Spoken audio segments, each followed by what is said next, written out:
3 governments, 3 centuries. One pattern, and the United States is following it, step by step, crisis by crisis, like a nation walking blindfolded toward a cliff. It refuses to see 1789. France, the crown jewel of Europe, collapsed into blood-soaked chaos. 1917. Russia, a 300-year empire, devoured by revolution in 8 months. 1959. Cuba, prosperous and glittering, became a prison island overnight. 3 times the pattern emerged. 3 times the elites dismissed the warnings. 3 times they said, "It can't happen here." And 3 times the streets ran red. But here's what they don't teach you in history class. Revolutions don't announce themselves. They don't arrive with trumpets and manifestos. They arrive quietly, disguised as inequality, incompetence, and rage. By the time the violence begins, the revolution has already won. The question isn't if it will happen. The question is, which stage are we in? And right now, in 2025, the United States has entered stage 4. Let's be clear about what we're discussing. This isn't political theory. This isn't left versus right. This is pattern recognition across 236 years of documented human behavior. The 6-stage cycle that has destroyed every government foolish enough to ignore it. Not poverty.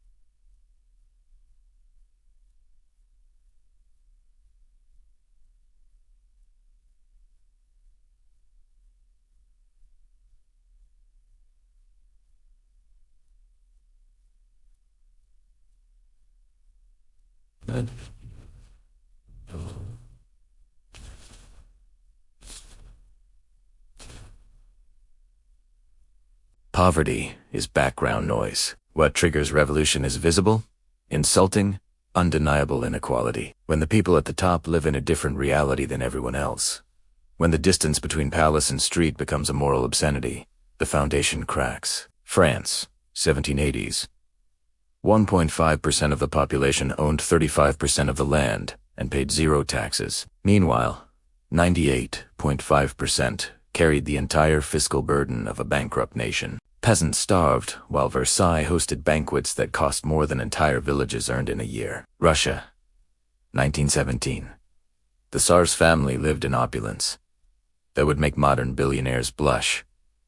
Gold-plated carriages, private railways, palaces with 1,000 rooms, while 80% of Russians were illiterate peasants working land they'd never own, dying at 30 from preventable diseases. Cuba, 1950s. American corporations owned the sugar, mobsters owned the casinos, Batista owned the police, and rural Cubans, the people who actually harvested the wealth, owned nothing. The wealth flowed north to Miami while children in the countryside died from parasites. Now look at America. Those 1025, the top 1% controls 32% of all wealth, higher than pre-revolutionary France. The top 0.1%, roughly 130,000 households, own more than the bottom 90%, approximately 117 million households. Billionaires are launching themselves into space for amusement, while teachers need second jobs to survive. The gap isn't just numbers, it's existential. It's visceral. When one class can buy politicians and the other can't afford insulin, you're not looking at inequality. You're looking at the groundwork for regime change. Here's where it gets dangerous. Inequality alone doesn't topple governments. What breaks the system is when the government proves itself incapable of addressing that inequality, when corruption becomes visible, when incompetence becomes undeniable, when the social contract is revealed as a lie. France, King Louis XVI, wasn't evil. He was weak. The treasury was empty from funding wars nobody wanted. His solution, borrow more. more. Tax the peasants harder. Cut nothing. When financial collapse became inevitable, he called the Estates General, an assembly that hadn't met in 175 years. He thought it would rubber-stamp new taxes. Instead, it became the mechanism of his own destruction. Russia, Nicholas II, believed in divine right. Literally, God chose him. Therefore, no reform was necessary. When peaceful protesters came to the Winter Palace in 1905 to petition for basic labor protections, his guards opened fire. Bloody Sunday.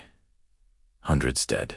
Any remaining faith that the Tsar cared about his people died in that snow. Then came World War I. Russia sent millions of ill-equipped soldiers into German machine guns.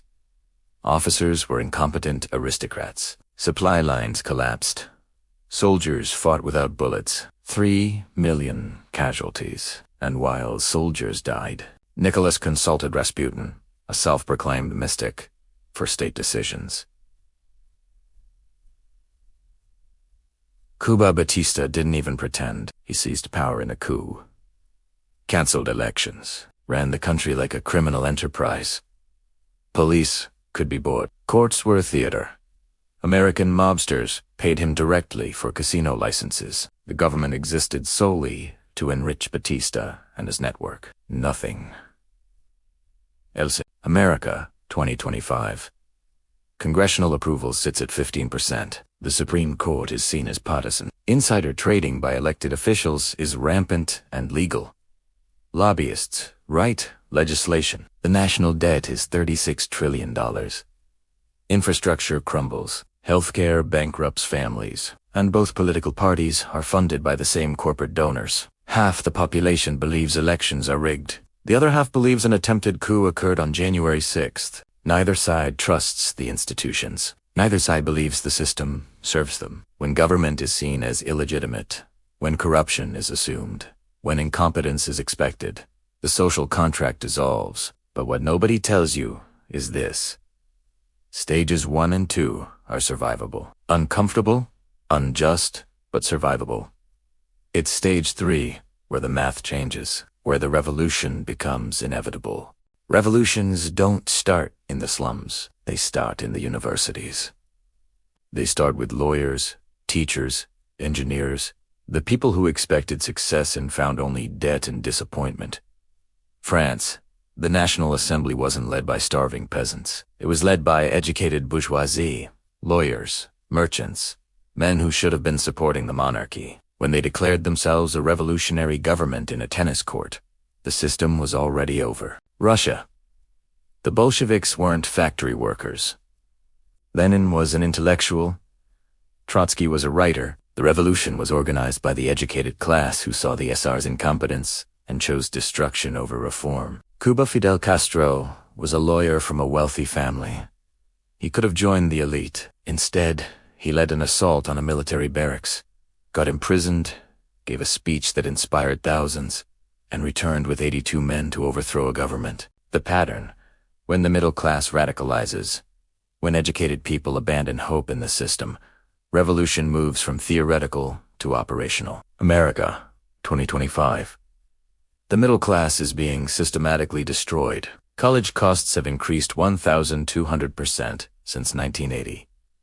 Housing is unaffordable in every major city. Healthcare costs are the #1 cause of bankruptcy. Wages have stagnated for 40 years, while asset prices exploded. An entire generation of educated Americans is drowning in debt, unable to buy homes, unable to start families, watching their parents' lifestyle disappear into an economic void, and they're angry.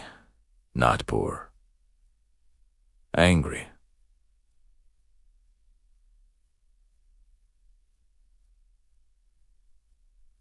Not poor.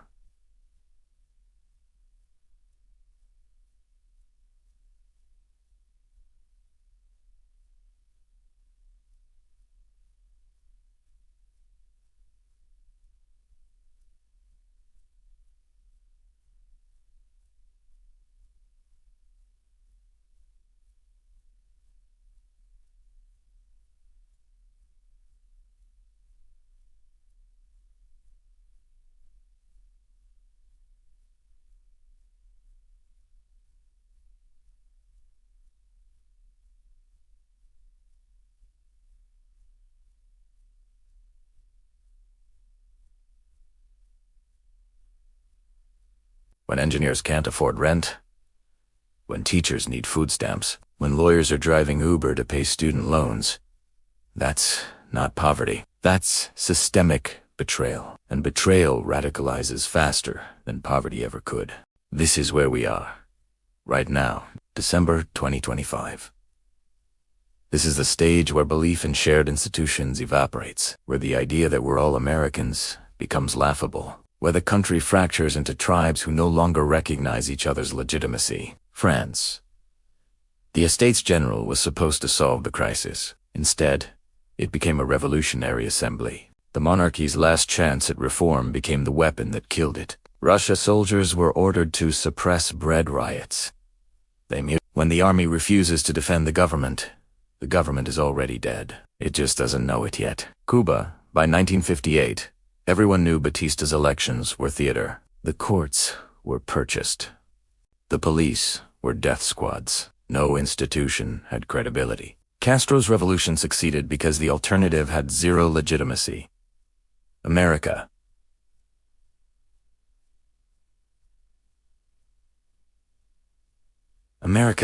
Media trust is at historic lows. Both sides accuse the other of propaganda. The FBI is seen as political. The courts are seen as political. Elections are contested before votes are counted. January 6th is either a tourist visit or an insurrection, depending on which channel you watch. We're not one country having a disagreement. We're two nations occupying the same geography, waiting for someone to make the first move. The kindling is dry. The accelerant is poured. We're just waiting for the spark. A contested election. An economic crash. A viral incident. An assassination. It doesn't matter what. History says something will provide the match. Stage 5 is when revolutionary movements gain mass support. Not fringe groups. Mass movements. When millions of people decide the system cannot be reformed and must be replaced. On the left, growing support for socialist policies. Wealth redistribution. Eat the rich isn't a joke anymore. It's a political platform. On the right, growing support for authoritarian strongmen. Extra legal measures. The belief that democracy has failed and only force can restore order. Both extremes agree on one thing. The current system is broken beyond repair. When moderates lose control. When the extremes gain popular legitimacy.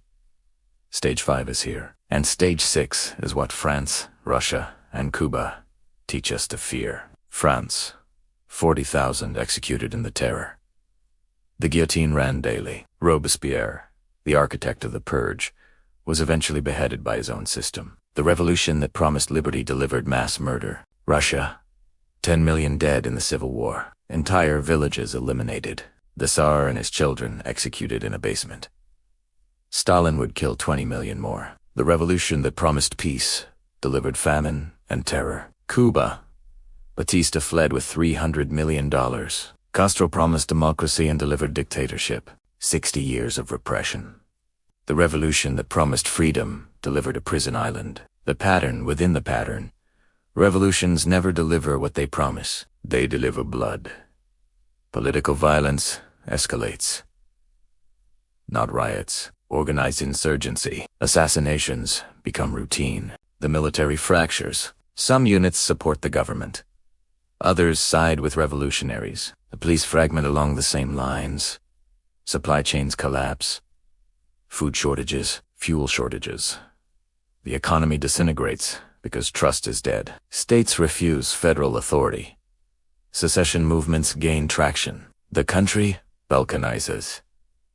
Foreign powers interfere. China and Russia would celebrate American chaos. They'd fund it, prolong it. The conflict could last years. Millions could die, and what emerges won't be the America anyone recognizes. It could be authoritarian. It could be fragmented. It could be something history hasn't seen yet. But one thing is certain. It won't be better. 3 times the pattern emerged. 3 times the elites ignored it. 3 times they said, "We're different." We're stable. Our people would never rise. France taught 800 years of monarchy made them immune. Russia thought 300 years of empire made them eternal.